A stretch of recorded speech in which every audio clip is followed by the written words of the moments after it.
మాతృదేవోభవ. ఆర్ద్రానుభూతిమఖిలాక్షర రాజ్యపీఠం భావానుభావ రసభావ గృహ ప్రవేశం కాలానుకూల రచనాపచనానురక్తిం మాతస్త్వమేవ పరికల్పయ కల్పతల్పం బాతగా త్వమేవ పరికల్పయ కల్పతల్పం. ఏబిఎన్ ఆంధ్రజ్యోతి ప్రేక్షక మహాశీలందరికీ నవజీవన వేదం అనే కార్యక్రమంలో 699వ భాగానికి స్వాగతం పలుకుతున్నాం. అమ్మయటన్న గొప్ప బిరుదాంకము నిన్గని పొందియుంటి రామమ్మ కుమారు పెండ్లియట అచ్చమ్మ కోడలి కాను పంట సుబ్బమ్మయు మా అమ్మ అయ్యనట అన్న శుభమ్ములు విన్న గర్భమున్ సుమలు చుట్టెడిన్ కనులు శూన్యములన్ వెదుకంగనే గెడిన్. సాధారణంగా తల్లి బిడ్డలు తన ముందు ఉండాలనే కోరుకుంటుంది. పూర్వకాలపు తల్లి అలాగే కోరుకునేది. ఏదో నా కళ్ళ ముందు ఉంటే చాలు, 2 మెతుకులు తిని ఆనందంగా ఉంటే చాలు. వాళ్ళ కోరికలు చాలా స్వల్పం అండి. అందుకే ఆనాటి సమాజంలో పిల్లల మీద విపరీతమైన ఒత్తిళ్లు, విద్యార్థులు ఆత్మహత్యలు చేసుకోవడాలు లేవు. తల్లిదండ్రులు ఎట్టి పరిస్థితుల్లో ఒత్తిడి తెచ్చేవారు కాదు, ఏ రకంగా కూడా. చదువు రాని వాళ్ళను కూడా ఏదో పని చేసుకుంటావురా, చదివే కావాలా, ఊళ్ళో అందరూ చదువుకున్నారా అనేవాళ్ళు. ఇప్పుడు మనం ఆ సమాజం నుంచి, ఆ మనుషుల నుంచి నేర్చుకోవాలి ఈ ఒత్తిడి పెట్టకుండా ఉండడం. ఇవాళ ఇక్కడ ఈ టెక్నో స్కూల్స్ రకరకాలు పెరిగిపోయాక పిల్లల్ని 5ంటికి లేపాల్సి వస్తుంది. రాత్రి 10 వరకు పడుకుందుకు లేదు. వాళ్ళ సొంత ఆసక్తికి అవకాశం లేదు. అందుకే శంకరాచార్య తల్లి ఏమంటుందో చూడండి. ఎందుకురా ఈ విద్యలు ఇవన్నీ, ఎక్కడెక్కడో తిరగడం నాయన, పొట్టకూడు కోసం ఉద్యోగం కోసం అయితే ఆ మాత్రం ఇక్కడ పని చేసుకోకూడదురా, మన ఊళ్ళో అందరూ బతకడం లేదా? కలియో గంజియో తాగి నా ఎదుట ఎక్కాలు చెప్పినంజాలు కలియో గంజియో తాగి నా ఎదుట ఎక్కాలు చెప్పినంజాలు విద్యలు వేదములు శాస్త్రబోధనలు మిథ్యావాదముల్ భేదముల్ పిలకల్ బట్టుటలేల నీకు మది బింబేలెత్తడిన్నాకు గొప్పలు సన్మానములందనాలు జననీ వాత్సల్యమున్ వించునా గొప్పలు సన్మానములు అందనాలు జననీ వాత్సల్యమున్మించున. ఎక్కాలు వస్తే చదువుపోయినట్టే అనేవారు మా చిన్నతనంలో. ఎందుకంటే ఎక్కాలు వస్తే 20 ఎక్కాలు తలకిందులుగా చెప్పించేవారు. అవి వస్తే లెక్కల్లో వాటిని అన్వయం చేసుకుంటాడు, బాగుపడతాడు, వడ్డీ వ్యాపారం చేసుకుంటాడు.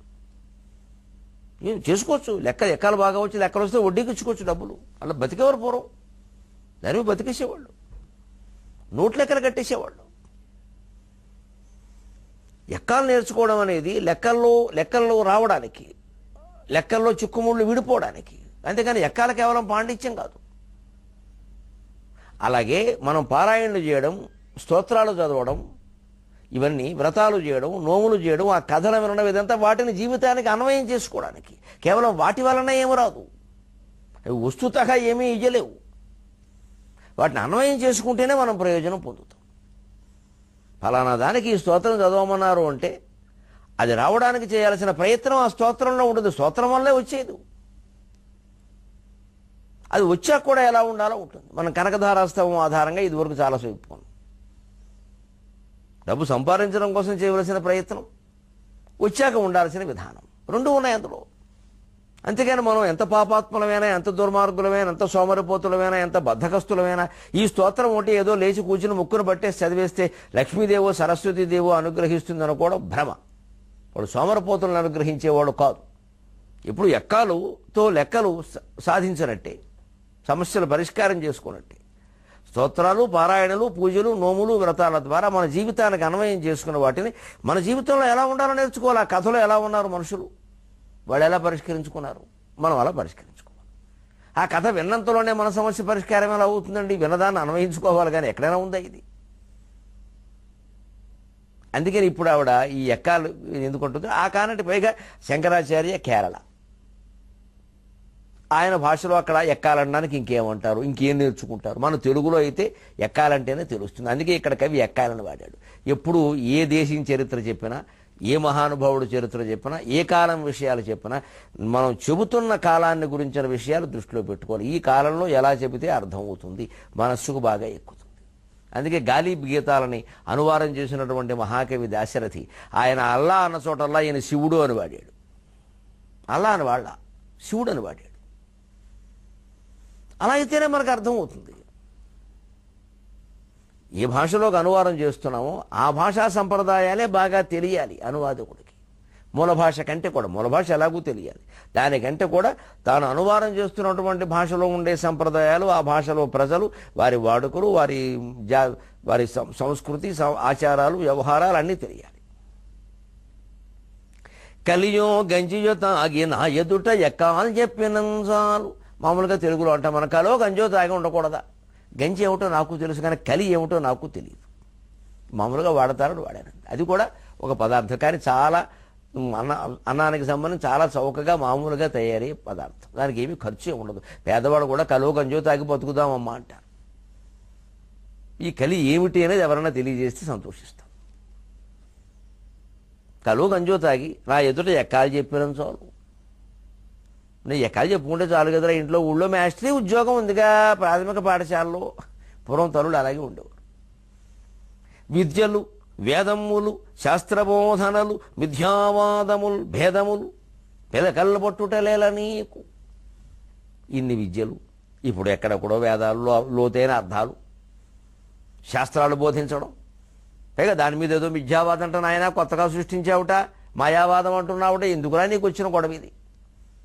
ఇవన్నీ ఎవరు సన్నాప్యసన్నాప్యుభయాత్మికావా, భిన్నాప్యభిన్నాప్యుభయాత్మికావా, సాంగాప్యనంగాప్యుభయాత్మికావా, అనిర్వచనీయ అద్భుత అపూర్వ అద్భుత అనిర్వచనీయమాయ అంటారు వివేక చూడామణిలో. ఇంతంత ఖేదమైన విషయాలు, భేదమైన విషయాలు, బుర్రలు పగల కొట్టుకునే విషయాలు నీకు ఎందుకురా? ఊరికే ఇంట్లో కూర్చుని ఇద్దరు పిల్లలు కానీ సుఖంగా కూర్చోక. అలాగే ఉంటుంది తల్లి ఆలోచన. ఇవాళ చిత్రంగా తల్లులు ఎలా ఆలోచిస్తున్నారంటే, ఇంత సుఖంగా గడిచిపోవలసిన జీవితాన్ని సంక్లిష్టం చేసేసి అదైపోవాలి, ఇదైపోవాలి, డాక్టర్ అయిపోవాలి, అమెరికా వెళ్ళిపోవాలి, ఇంజనీరింగ్ చేసేయాలి, ఆస్ట్రేలియా వెళ్ళిపోవాలి, ఇలాంటివన్నీ పిల్లలకి 3 ఏళ్ల పిల్లలకి 6 ఏళ్ల పిల్లలకి నూరు పోసేస్తూ ఉంటే వాళ్ళకి చిన్నతనంలోనే రక్తపోట్లు, గుండెపోట్లు వచ్చేస్తున్నాయి. అంతంత బరువైన ఆశయాలు అవసరమా పిల్లల దగ్గర చెప్పడం? ఇందులో ఒక్కళ్ళం కూడా మనం మంచివాళ్ళు కావాలి, సంస్కారవంతులు కావాలని అనవండి. డబ్బు సంపాదించే విద్యల గురించే మాట్లాడుతున్నాం పిల్లల దగ్గర.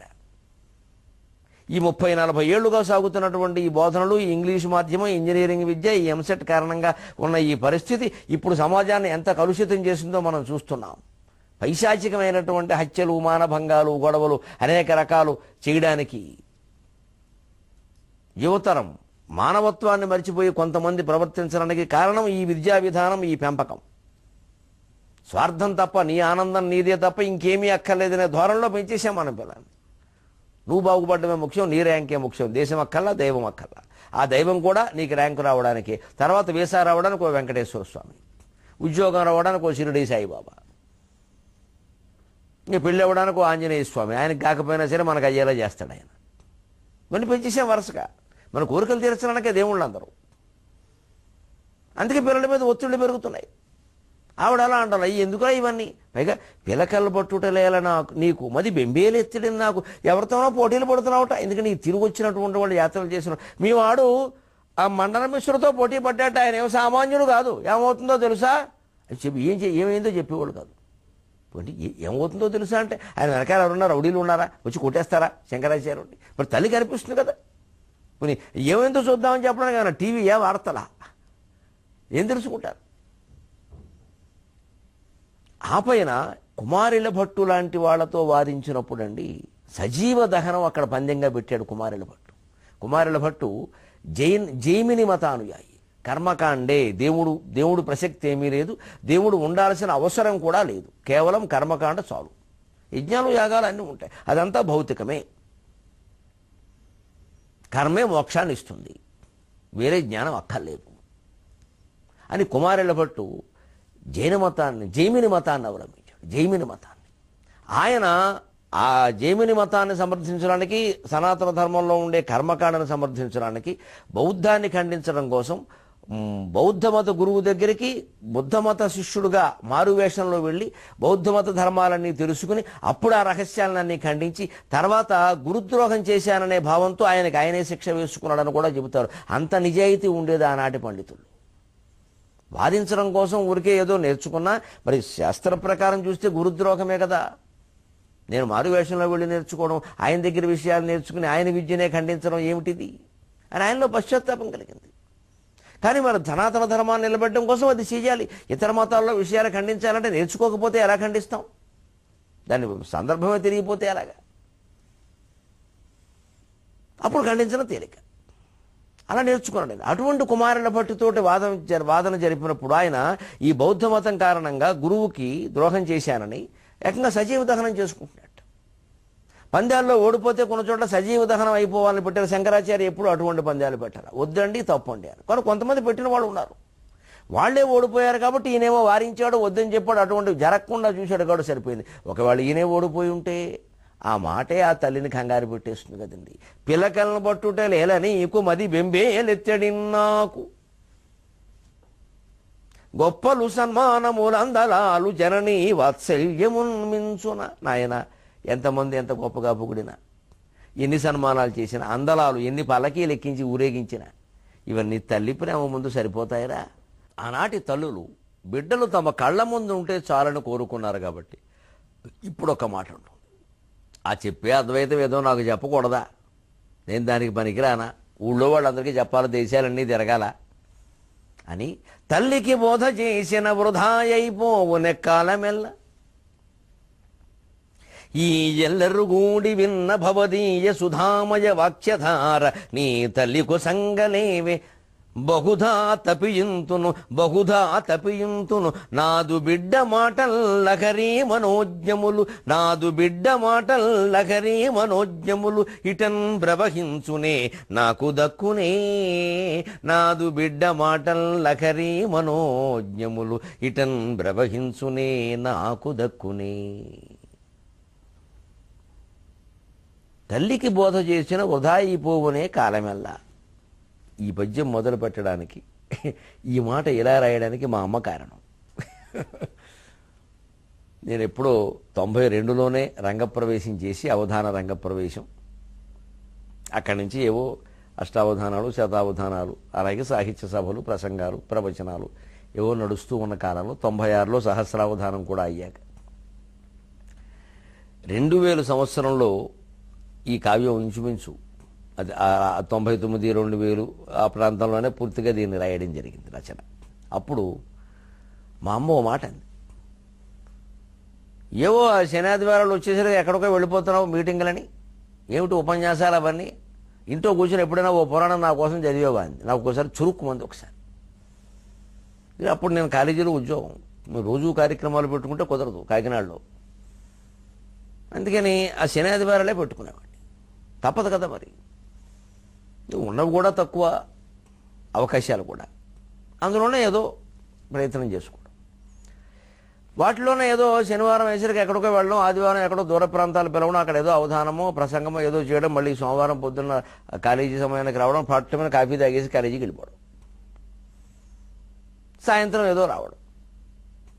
ఈ దేశాలన్నీ తిరుగుతున్నాం, అక్కడికి పేరు వస్తుంది. ఎవరో వచ్చిన వాళ్ళు కూడా మీ అబ్బాయి చాలా పండితుడు అంటే అదండి ఇదండి అంటుంటే, ఆ పాండిత్యం ఏదో నాకు చెప్పకూడదురా, ఇంట్లో ఎప్పుడైనా దేవి భాగవతం, పోతన భాగవతం ఏమైనా చదివా నీ తలకాయ అంది ఆవిడ. అప్పుడు నాకు అనిపించింది, నిజమే కదా, ఎందుకంటే ఎందుకు చదవకూడదని కాదు, తల్లికి ఏం చెబుతామండి, కన్నావిడ. పైగా మా అమ్మ విషయానికి వస్తే, ఆవిడ చిన్నతనంలోనే బోడపాడు గ్రామంలో మధ్యాహ్నం 3 గంటలకు వెళ్ళి, మా ఊళ్ళో కొలిచిన మేస్టర్ అని ఒక పెద్ద ఆయన ఉండేవారు, కొలిచిన ఆయన, కొలిచిన వారి ఇంటి పేరు, ఆయన ఎవరు సూర్యనారాయణ గారు ఏదో ఉంది ఆయన పేరు. ఆయన ఇంట్లో వారి భార్య ఉండేది కామాక్షమ్మ గారని. ఇంకా వీళ్ళంతా మా అమ్మగారు ఇలా మొత్తం ఆడవాళ్ళందరూ కలిసి అక్కడ పురాణాలు చదివేవాళ్ళు. అక్కడ కూడా కులభేదం లేదండి బాబు, అన్ని కులాల వాళ్ళు వచ్చి కూర్చునే వాళ్ళు, ఆడవాళ్ళు అని మగాళ్ళు ఎవరు వచ్చేవాళ్ళు, వేరే అందరూ వచ్చి కూర్చునేవాళ్ళు. ఇలా పక్కనంతా సోదరపేట, అందరూ వచ్చేవారు, వాళ్ళలా కూర్చుని వినేవారు కాళ్ళు జాబు. వాళ్ళకి అనేక విషయాలు తెలిసి, అందులో కాస్త ఉన్నంతలో పండితురాలు ఇవిడ. చదువుకుంది 3వ తరగతి చదువు మానేసిన ఆ పాండిత్యాలు అలా ఉండేవి అప్పట్లో. 3వ తరగతి నాటిగా 5-6 శతకాలు నోటుకొచ్చిన ఆవిడకి. అందుకని కాస్త అక్కడ ఏదో పురాణం చదివేది ఈవిడ, ఏదో తోచిన వ్యాఖ్యానం ఏదో చేసి. అది నా చిన్నతనంలో నేను చూశాను. అందుకని మా అమ్మ అంటే నాకు ఆ భయం కూడా, ఈవిడికి ఏం చెబుతాం మనం, భలే ఏదంటే తప్పు చెబుతున్నావు, సన్నాసి ఉంటుంది కూడా అని చెప్పేవాడు కాదు. ఏదో కొంత అలక్ష్యం కావచ్చు, భయం కావచ్చు, మొత్తం ఇచ్చేయాలి. కానీ ఆ మాట నన్ను కదిలించింది, అమ్మ ఇలా అడుగుతోంది ప్రత్యేకించి అని. ఆశ్చర్యకరంగా ఆవిడ మాట వల్ల నేను పొందిన ప్రయోజనం ఉండే నిజంగా. అప్పటి నుంచి ఆవిడ అన్న రోజుని ఆ మర్నాటి నుంచే నియమం పెట్టేసుకున్నాను. ఇంట్లో ఉంటే కాలేజీకి వెళ్ళినా సరే సెలవైనా సరే మధ్యాహ్నం పూట ఖచ్చితంగా ఏదో ఒక గంట తీరిక తీసుకుని అమ్మకి పురాణం చెప్పాలి అని ముందు పోతన గారి భాగవతం మొదలుపెట్టాను. ఆవిడ కారణంగా పోతన భాగవతం నేను శ్రీ నుంచి ఇతిశ్రీ వరకు మొత్తం చదివా, ఏ పద్యం వదిలిపెట్టకుండా. తర్వాత దేవీ భాగవతం మొదలుపెట్టాను. బేతవోలు రామబ్రహ్మం గారు తెలుగులో వ్యవహార భాషలో రచించి చక్కగా మూల శ్లోకాలు కూడా ఎన్ని ఇవ్వాలో అన్నీ ఇచ్చారు. అది మొత్తం చెప్పా, మా అమ్మ కారణంగానే దాన్ని చదివి. అప్పుడు మళ్ళీ వ్యాస భాగవతం, ఇలా ఎన్నో గ్రంథాలు ఆమూలాగ్రము చదవడానికి ఆ తల్లి కారణం, ఆ తల్లి శాసనం కారణం. అదిగో మా అమ్మ చెప్పిన ఆ మాటే శంకరాచార్య తల్లి కూడా అనే ఉంటుందిలే అని, తల్లికి బోధ చేసిన వృధా అయిపోవునే కాలమెల్ల. తల్లికి బోధ చేస్తే నీ కాలం ఎంత పాడైపోతున్నారు, ఊళ్ళో వాళ్ళకి చేస్తే వాళ్ళు డబ్బులు ఇచ్చి వాళ్ళేమో పంచెలు పళ్ళు పారితోషికాలు పాదాభివందనాలు చేస్తే ఆనందంగా ఉందా, నేనేమి అవేమి చేయను కాబట్టి నేను లోకువయ్యానా అని అంటారండి. ప్రసిద్ధులైన వాళ్ళ తల్లులు భార్యలు కూడా ఇలాగే అంటారు. మేము పనికిరావు మీకు ఇంట్లో మాకేమీ చెప్పరు, ఎవరన్నా వస్తే గంటల తరబడి వాగుతారు అంటారు. మరి వాళ్ళకి బాధ ఏది? వాళ్ళ విషయంలో మనం అది ఆ లోటు తీర్చాల్సిందే. వాళ్ళకి చెప్పిన దానికి ఊళ్ళోకి దేనికి? అడిగింది ఏదో చెప్పాల్సిందే. వాళ్ళకి ఆసక్తి లేకపోతే వేరే విషయం, ఉందంటే భర్త కర్తవ్యం అది. ఈ ఎల్లరు గూడి విన్న భవదీయ సుధామయ వాక్యధార నీ తల్లి కుసంగలేవి, అమృతమయమైన వాక్కులను చెబుతున్నారు రా నీవి. ఎన్నో స్తోత్రాలు రాశావుట, అమ్మవారి మీద ఎన్నో రాశావుట. శివానంద లహరిట, సౌందర్య లహరిట, ఆనంద లహరిట. ఏదో ఏకస్సులోకి దశస్సులోకి శతస్సులోకి ఎన్ని చెబుతున్నారా వివేక చూడమనంటే. పోనీ ఆ దేవతా స్తోత్రాలు నాకు కాస్త అర్థమవుతాయి కదమ్మా, నాకు చెప్పచ్చు కదా, నీ అద్వైతం నాకు అర్థం కాదేమో కాదు. వృధాయి పోవిన కాలమల్ల ఈ ఎల్లరు కూడి విన్న భవదీయ సుధామయ వాక్యధార నీ తల్లి కోసం గలేవి. ఇంతమంది కూడి విన్నటువంటి అమృతమయమైన నీ వాక్కుల్ని మీ అమ్మ కోసం వెచ్చించలేవా నాయన? ఎందుకోసం అంటే ఊరికే అండం లేదురా, దిష్టి తగులుతుందని గట్టిగా అండం లేదు నాయనకైనా శంకర. ఊళ్ళో వాళ్ళు ఏమంటున్నారో తెలుసా? తెలిసిన వాళ్ళు కొంతమంది, తిరిగి వచ్చిన వాళ్ళు, నిన్ను చూసిన వాళ్ళు, నీ గురించి విన్నవాళ్ళు, నీదు బిడ్డ మాటల్ నగరీ మనోజ్ఞములు తల్లికి బోధ చేసిన వృధాయైపోవున కాలమెల్ల ఈ ఎల్లరు కూడి విన్న భవదీయ సుధామయ వాక్యధార నీ తల్లి కుసంగలేవే. బహుదా తపియింతును నాదు బిడ్డ మాటల్ నగరీ మనోజ్ఞములు ఇటన్ ప్రవహించునే నాకు దక్కునే. బహుదా తపియింతును,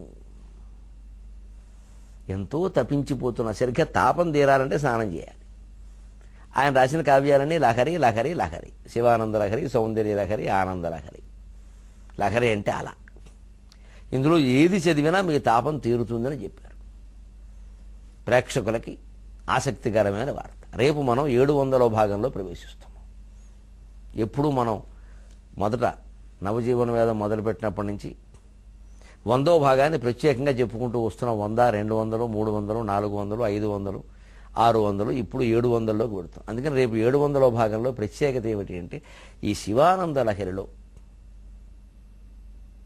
కవిత్వం చెబుతూనే భక్తి నేర్పుతూనే అద్వైతాన్ని ఎలా చెప్పారు, భక్తి భావంలోనే అద్వైతం ఎలా, సిద్ధాంతం శివభక్తిని చెబుతూ అద్వైతం ఎలా చెప్పారు, కవిత్వంలో అద్వైతాన్ని ఎలా చూపించారు. ఈ విశేషమైన విషయాలను మనం రేపటి భాగంలో ఆ శివానంద లహరి, వీలైతే సౌందర్య లహరి, ఆనంద లహరిలో కూడా కొన్ని శ్లోకాలు స్పృశించి రేపటి శంకరాచార్య సాహిత్యానికి ప్రత్యేకమైన భాగంగా కేటాయిద్దాం. ఈ కథాభాగం కాకుండా ఇక్కడ ఇవాళ ఎంతవరకు ఆగితే అంతవరకు ఆగుతుంది. అది మళ్ళీ 701 నుంచి కొనసాగుతుంది. నాదు బిడ్డ మాటల్ నగరీ మనోజ్ఞములు, చల్లని అలల్లా ఉంటాయిట్రా. నేను తప్పించిపోతున్నానమ్మా, తత్వం తెలియక ఎన్ని జన్మలు ఇంకా ఎత్తాలో అని అనేక రకాల నమ్మకాల్లో పడి ఏడుస్తున్నాను. నేను జ్ఞానం తెలిస్తే కదా. ఇటన్ ప్రవహించునే నాకు దక్కునే, అవి ఇక్కడ ప్రవహించవా, నాకు దక్కవా? ఊళ్ళో వాళ్ళందరికీ దక్కుతాయి ఇంతేనా? గొప్పవాళ్ళందరూ ఇంతేనా? ఊళ్ళో వాళ్ళ కోసమేనా? మాకేం ఇంట్లో వాళ్ళకేం ఉండదా? అందుకేనండి ఒక్కొక్క రంగంలో మనం ఎదుగుతున్నప్పుడు ఆ గృహస్థ జీవితాన్ని కూడా కోల్పోకూడదు. భార్యాపిల్లల ఆశలు కూడా ముఖ్యమే, తల్లిదండ్రుల ఆశలు కూడా ముఖ్యమే. లోకం కోసం అని చెప్పేసి ఈ బాధ్యతల్ని అశ్రద్ధ చేయకూడదు. అప్పుడు ఖచ్చితంగా ఇంట్లో అసంతృప్తి బయలుదేరుతుంది. ఆ గౌరవాలు, ఆ వైభవాలు భార్యకు కూడా దక్కేలా చేయాలి, వీలైతే పిల్లలకి, వీలైనంత వరకు. మళ్ళీ వాళ్ళు గర్వం పెరిగేలా కాదు. ముఖ్యంగా మాలాంటి వాళ్ళు, మాకు ఆధ్యాత్మిక రంగం, ఈ సాహిత్య రంగంలో ఉన్నవాళ్ళు, ఆ సాహిత్యం, ఆ ఆధ్యాత్మికత ఎంతో కొంత పిల్లలకు వంట పట్టేట్లా మన ప్రయత్నం మనం చేయాలి. ఇది ఆపైన వారి అదృష్టం, వారికి ఆసక్తి లేనిది ఎవరు మాత్రమే ఏం చేస్తారు. కానీ సాధారణంగా సాహిత్య రంగం సహా ఇతరత్రా కూడా జరిగిన వ్యవహారం కూడా ఏమిటంటే, ఈ పిల్లలు వారసులుగా ఏదో ఈయన పుస్తకాలు అమ్ముకోవడమో, ఈయన సీడీలు అమ్ముకోవడమో, ఈయన బహుమతులు అమ్మేసుకోవడమో, చివరికి ఇలా మొదలెట్టేస్తారు తప్పితే, ఆయన పేరు ఉపయోగించుకుని ఏవో సంపాదించుకోవడం తప్పితే ఆ జ్ఞానాన్ని వారసత్వంగా అందుకోరండి. వాళ్ళు ఆ జ్ఞానాన్ని కూడా ఆస్తిగానే చూస్తారు. వాళ్ళు ఆ ధోరణే కలగకుండా జాగ్రత్త పడాలి. అభిమానులు మామూలుగా దేశమంతా ఉండేవాళ్ళు ఎప్పుడు ఈ ఈ ఈ ఆధ్యాత్మిక ప్రవక్తలు, ఈ అవధానులు, కవులు, పండితులు, వీళ్ళ ఆస్తులు వాళ్ళకి అక్కలా ఆశించినా రావు కూడా. వాళ్ళు కేవలం ఆ సాహిత్యాన్ని ఆస్తిగా భావించి, గురువుగారు నాకు మంచి మాటలు చెప్పారు చాలు, ఇదే మనకు ఆస్తి అనుకుంటారు. మాకే ఆస్తులు ఇస్తారు వాళ్ళు. ఇంకా ఎంతెంత తప్పించిపోతారో దూర ప్రాంతాల్లో. అమెరికా పర్యటనలో మనం రుజువైంది, ఇదివరకు ఎన్నోసార్లు రుజువైంది, ఇప్పుడు మళ్ళీ ఇది 10వ వెళ్ళడం.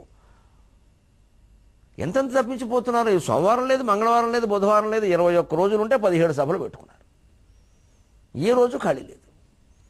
ఇది శని ఆదివారం లేదు, ప్రతిరోజు 11 అయినా కూర్చుని ఇంకేమైనా చెప్పండి అన్ని రికార్డు చేసుకోవడం. అసలు ఆ ప్రేమ, ఆత్రం చూస్తే ఆశ్చర్యంగా ఉంది. ప్రపంచం అంతా ఇంత దూర ప్రదేశాల్లో ఇంత గౌరవమా విద్వాన్ సర్వత్ర పూజ్యతే అని ఇందుకే అన్నారు కదా. ఎంత సంతోషంగా ఉంటుందండి నిజంగాను ఆదరణ ఉంటే. అందుకని ఇటను ప్రవహించును నాకు దక్కునే అంటే ముఖ్యంగా ఆధ్యాత్మిక రంగంలో ఉన్న పెద్దల పిల్లలు, ఉపాధ్యాయుల పిల్లలు, మహామహోపాధ్యాయులు, రకరకాల, నేను తెలుగు సంస్కృతాల గురించే మాట్లాడట్లా, బాటనీ, ఫిజిక్స్, కెమిస్ట్రీ, గణితం, ఏదైనా సరే ఆయా రంగాల్లో మేధావులు, శాస్త్రవేత్తలు, విశ్వవిద్యాలయ ఆచార్యులు, వారి సంతానం ముఖ్యంగా ఆ తండ్రి నుంచి లేదా తల్లి నుంచి ఎంత జ్ఞానం అందుకున్నామనేది ఆలోచించాలి. ఆస్తులు అందుకోవడం కాదు, పుస్తకాలు అమ్ముకోవడం వల్ల, సీడీలు అమ్ముకోవడం వల్ల వచ్చినటువంటి డబ్బులు కాదు మనకి లెక్క. వాటి మీద కాపీ రైట్లు, హక్కులు, అదంతా ఊరికే వ్యాపారం. అసలు అంతటి వ్యక్తికి మనం కొడుకుగానో కూతురుగానో పుట్టామంటే ఆ జ్ఞానం అందుకోవాలి, లేని దానికి ఎందుకు? అందుకే కూడా జ్ఞానం కోసమే ఉంటుంది ఆవిడ. ఇటన్ ప్రవహించునే నాకు దక్కునే.